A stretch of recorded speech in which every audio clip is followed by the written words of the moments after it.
Sindikat in vodstvo so enotni, zaščititi moramo našo lastnino. 97% soje, ki jo porabimo v Evropi, uvozimo iz Amerike.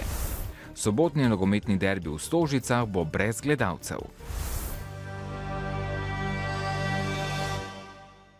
Pozdravljeni. Energetike ne damo so odločni ne samo sindikati, temveč tudi vodilni v slovenskih energetskih podjetij.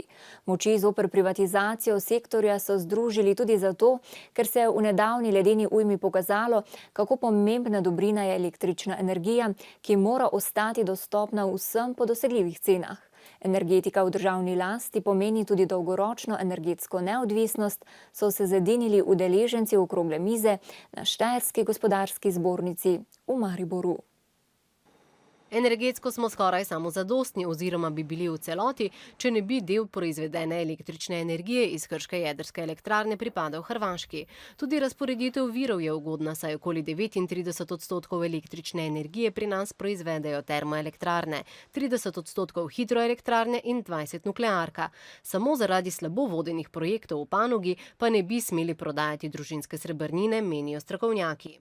Jaz ne vidim razloga, da bi se določene stvari odprodajalo, ker mi ne potrebujemo, iz energetike denarja za odplačevanje mogoče neracionalnosti v drugih sektorjih, ampak potrebujemo pa sveže investicije.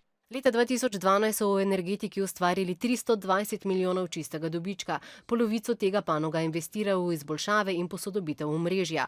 Za privatizacijo sektorja ni ne ekonomskega, ne strokovnega razloga, menijo. Bi prodaja kakršnega koli dela slovenske proizvodnje električne energije ogrozila njegovo konkurenčnost, predvsem pa varno, stabilno, zanesljivo dobavo električne energije našim odjemalcem. Tudi izkušnje nekaterih evropskih držav, vključno z Veliko Britanijo, kjer so privatizirali energetski sektor in ga zdaj skušajo ponovno vsaj delno nacionalizirati, govorijo zoper prodajo energetskih podjetij. Izkušnje niso vedno ravno pozitivne. V mnogih primerih se je izkazalo, da je prišlo zato do dodatnega pritiska na cene, ki jo seveda plača na koncu končni uporabnik, ni pa nujno, da je to povečalo zanesljivost. Ob tem ni zanemarljivo, da je v energetiki pri nas okoli 10.500 kakovostnih delovnih mest. Ta so dragocena zlasti v Podravju, ki se otepa z visoko brezposelnostjo. Naša strategija je, da ohranjamo delovna mesta, ker mi naše monterje potrebujemo. Zdaj, ta havarija je ravno pokazala, kaj pomeni, če imaš ekipe, ki poznajo teren, ki so v stanju takoj na teren iti, so visoko motivirane, da bi dosegli čim boljše rezultate. Prodaje obstoječega premoženja zato nasprotujejo, podpirajo pa morebitne zasebne investicije v nove energetske projekte. V Mariboru so ta mesec zagnali novo napravo za sočasno proizvodnjo toplotne in električne energije, ki lahko proizvede četrtino vse prodane toplote.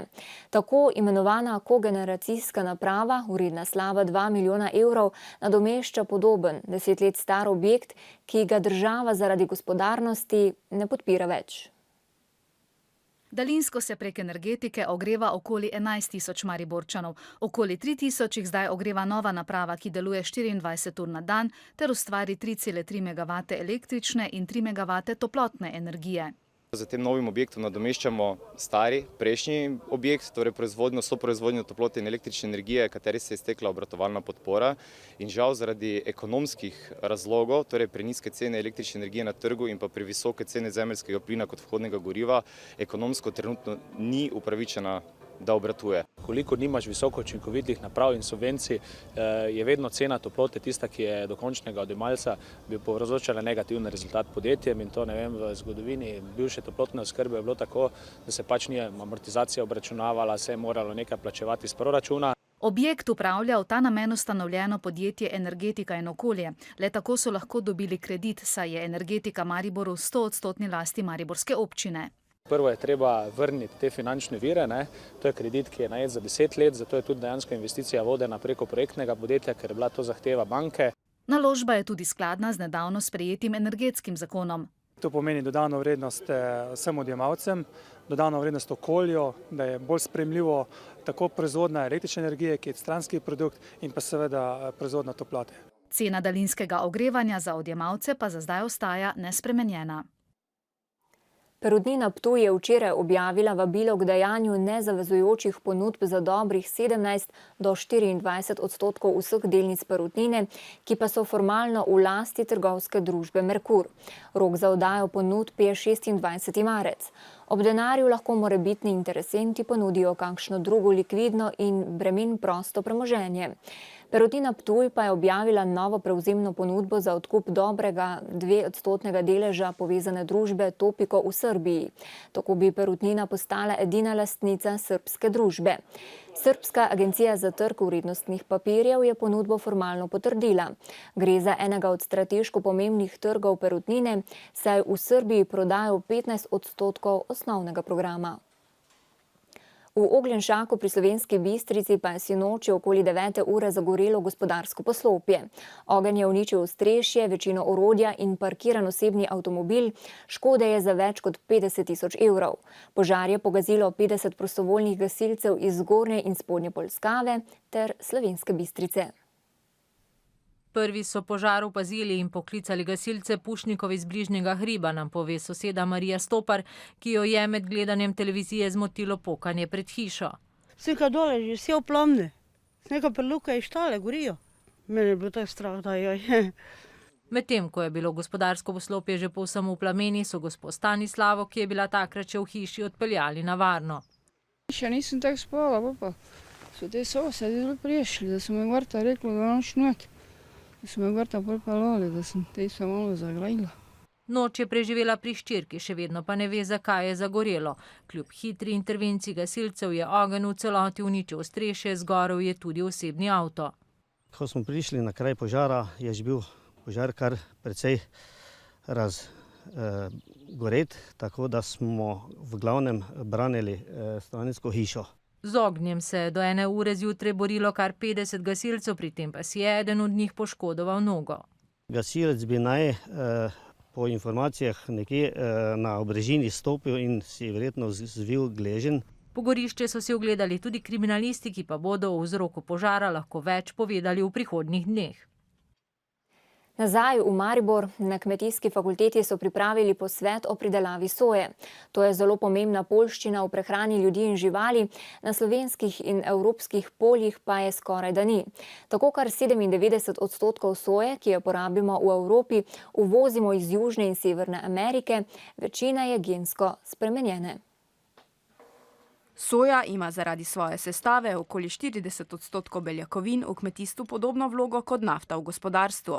Z najnižjimi stroški jo pridelujejo v Braziliji, kjer letno za nove njive soje izsekajo deževni gozd v velikosti celotne Avstrije. The first step to change it is to start with awareness in the consumer, and that's why we have created a brand program with a quality scheme. So when you can now in Austria, over the border, you can buy eggs produced with Danube soja. Ta oznaka potrjuje, da so bile kokoši krmljene z v Evropi pridelano in gensko nespremenjeno sojo. Für meine Tiere, für die Fütterung gut passt. Und auch der Preis ist momentan angenehm hoch. V Sloveniji imamo le okoli 200 hektarjev soje. V Lenartu jo bodo letos pridelovali na 40 hektarjih, od tega 5 hektarjev na ekološki način. Izkušnji imamo zelo malo. Mi smo lansko leto imeli drugič sojo. Prvič smo imeli v leto 2010, tako da smo rastlino dobesedno malo spoznali. Nismo imeli primernih sort soje, drug pa, da ni bilo organiziranega odkupa oziroma ni bilo možnosti termične obdelave te soje. In zaradi tega nikoli, razen za kakšne vrtičkarske potrebe, se ni razširila. Zdaj obstajajo tako imenovane mobilne pražarne, ki to omogočajo. Več povpraševanja po tej lokalno pridelani stročnici pa bo v prizadevanjih in znanju pridelovalcev najbolj pozitivno vplivalo na rast pridelave. Zdaj pa še k drugim slovenskim novicam. Predsednik države Borut Pahor je prejel odstopni izjavi obeh novo imenovanih namestnikov predsednika protikorupcijske komisije, Jurija Fermeta in Darka Stareta. Pahor se je tudi že pogovarjal z novim predsednikom KPK-ja Borisom Štefanecem in ga prosil naj oceni, ali še obstaja možnost za njegovo uspešno delo, čeprav sam ne želi odstopiti.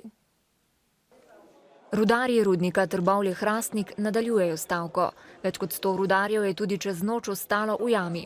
Čeprav jim je družba v ponedeljek v celoti izplačala januarske plače in s tem izpolnila osnovno stavkovno zahtevo, se stavkovni odbor ni odločil za prekinitev ali zamrznitev stavke. Zahteval namreč tudi izplačilo odpravnin. Za izplačilo prvih odpravnin pa podjetje potrebuje približno $500 000. Danes so se rudarji zadnjič pogajali tudi izven jame, na vsa morebitna nadaljnja pogajanja pa bodo morali pogajalci priti v jamo. Odbor za finance in monetarno politiko razpravlja o predlogu novega zakona o Slovenskem državnem holdingu, s katerim se bo premoženje države in kapitalske družbe preneslo pod eno streho. Razpravljajo tudi o združitvi davčne in carinske uprave ter o predlogu opozicije za spremembe nepremičninskega davka. Nova Slovenija predlaga, da bi nepremičnine v lasti gasilskih organizacij plačila tega davka oprostili.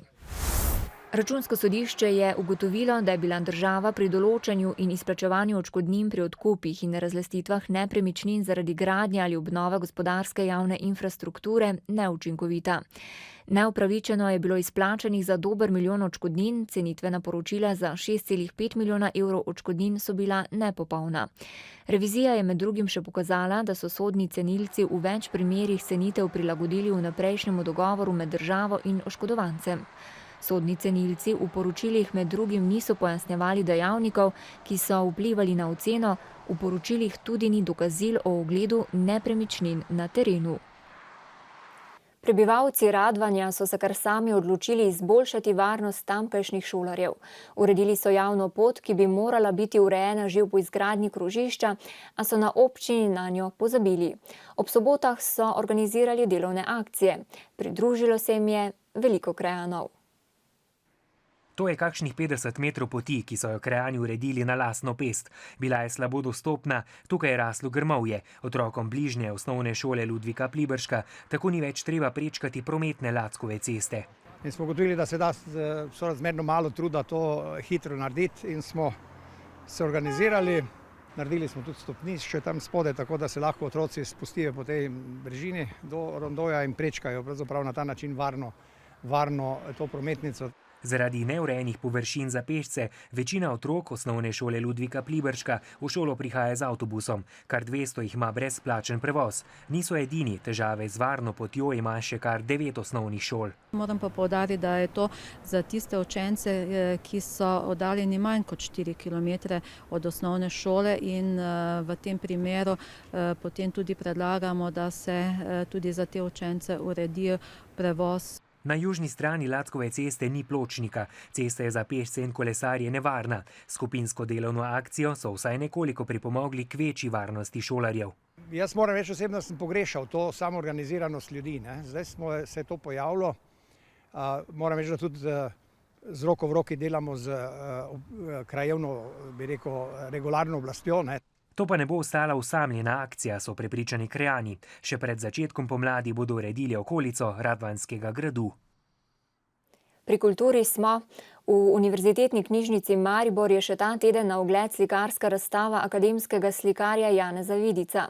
Ob literarni zapuščini Franceta Forstneriča, za katerega je Vidic opremil pesniške zbirke, so tokrat javnosti prvič na ogled slikarjeve pozne stvaritve. Janez Vidic je bil rojen leta 1923 v Ljubljani. Svoje prve risbe je ustvaril med drugo svetovno vojno v taboriščih, po vojni pa je študiral slikarstvo in končal specialko za zidno slikarstvo. V Mariboru je od leta 1945 do smrti 1996 ustvaril številna prepoznavna dela z značilnimi slikarskimi motivi senenih kopic, rožnih tihožitij s pridihom minljivosti ter z detajli vzorcev ljudske umetnosti. Motivika, ki izvira iz kmetskega življenja, tako rekoč, da je tista, ki je Slovencem pisana na dušo nekako. Redko kateri umetnik je tako blizu duši naroda slovenskega, kot prav Janez Vidic. Janez Vidic je obvladoval specifične slikarske tehnike, kot so slikanje na steklo, na steno in še posebej zahtevno tehniko z grafito. Stenske slike, nastale v 70-ih letih prejšnjega stoletja, so še vedno ohranjene v nekaterih šolah, bankah, mariborskem kopališču. Ena teh je tudi v avli RTV centra. Teh, bi rekel, napol javnih del imamo v Mariboru kar precej in Janez Vidic je bil resnično zelo prisoten v Mariboru in njegova dela so se lahko videla dostikrat, ne da bi šel v galerijo.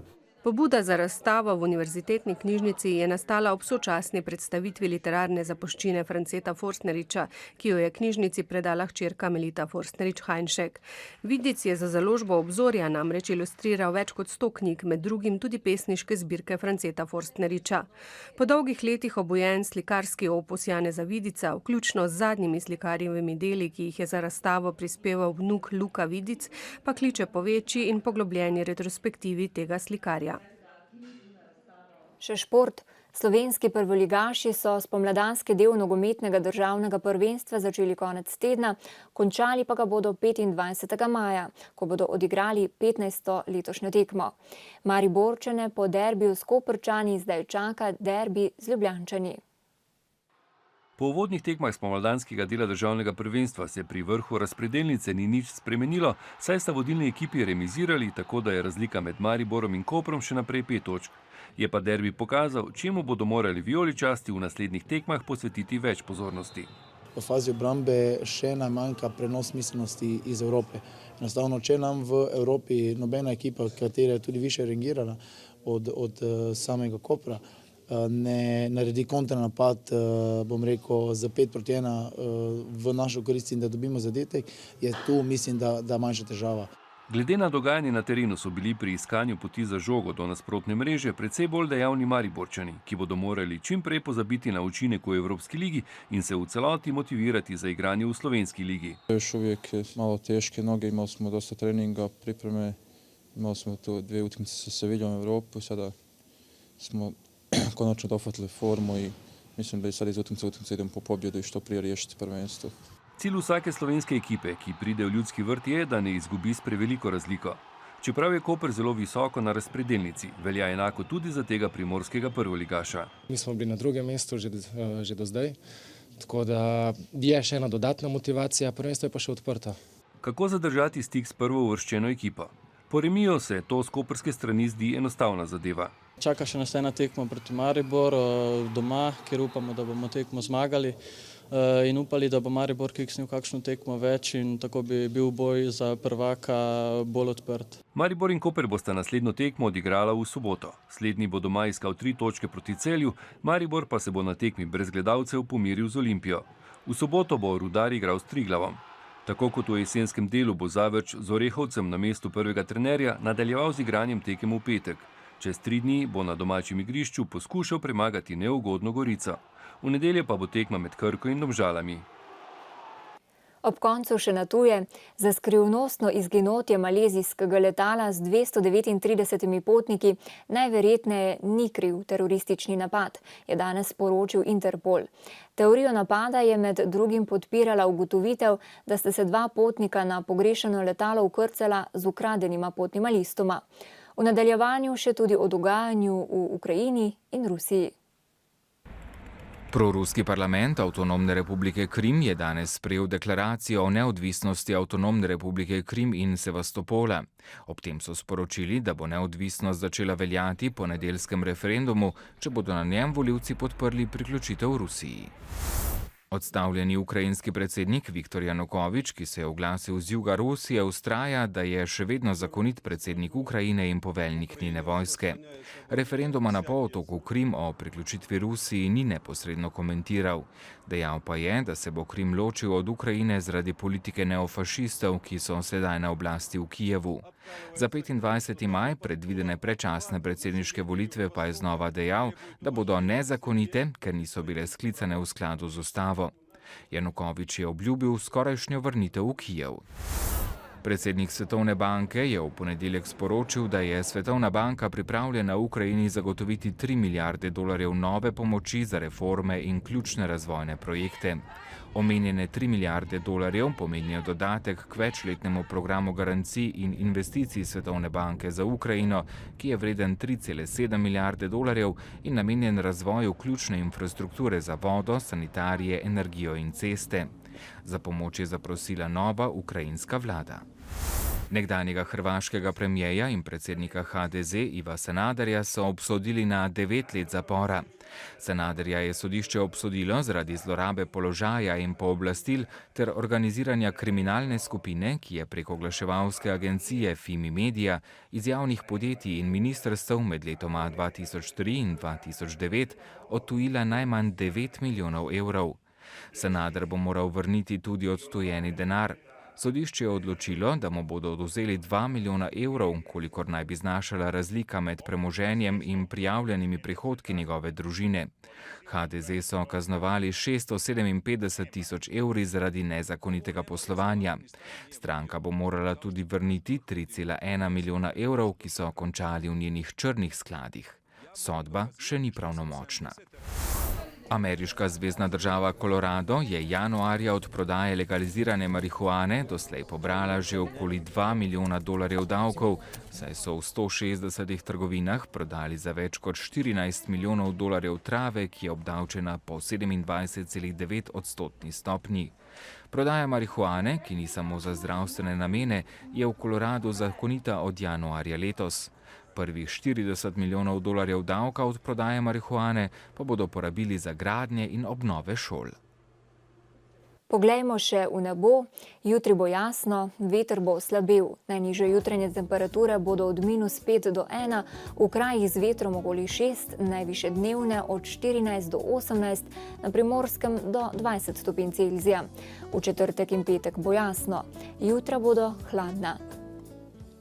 Spoštovani, hvala za pozornost, zdaj pa vabljeni v družbo kulture in umetnosti z oddajo Glasnik. Nasvidenje.